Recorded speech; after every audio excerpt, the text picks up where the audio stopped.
Always backed by popular demand, we have Jon Kennard and his trainer's tips. Today, he's focusing on successful training events, and he's giving us his 5 top tips. Hello and welcome to Trainer's Tips. I'm Jon Kennard, editor of TrainingZone.co.uk, and today we're going to be talking about 5 tips for running successful events. First of all, good stable Wi-Fi. The number one bugbear for most delegates at events, and doubly ironic considering the amount of technology-based discussion that goes on, is the quality of the Wi-Fi. For delegates and their extended online networks of learners, peers, friends and colleagues, Wi-Fi is crucial. Then factor in all the exhibitors who might need Wi-Fi to demonstrate their new products too. So if you're running an event, estimate the bandwidth you think you'll need, then treble it just to make sure. Next up, have plenty of food. You need your energy for these events. No one likes to attend a talk on an empty stomach, so make sure lunch and mid-morning snacks are available.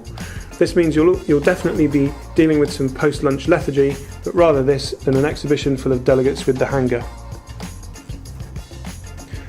Thirdly, why don't you book some non-L&D speakers?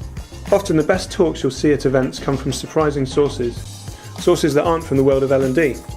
Sports people, philosophers, tech innovators, futurists.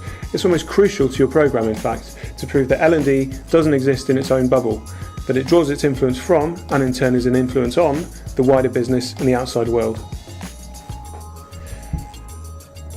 Next up, running to time. Panel sessions often get out of hand, which is great because it shows enthusiasm, but that eats away at other people's sessions and those precious coffee breaks. Try and wrap things up on schedule and then carry the conversation on over a coffee, or perhaps later with a glass of wine, or on Twitter, of course. Finally, free seminars. L&D is chock full of small operations such as consultancies and freelance trainers who often can't get to the conference and sometimes can't even attend any events.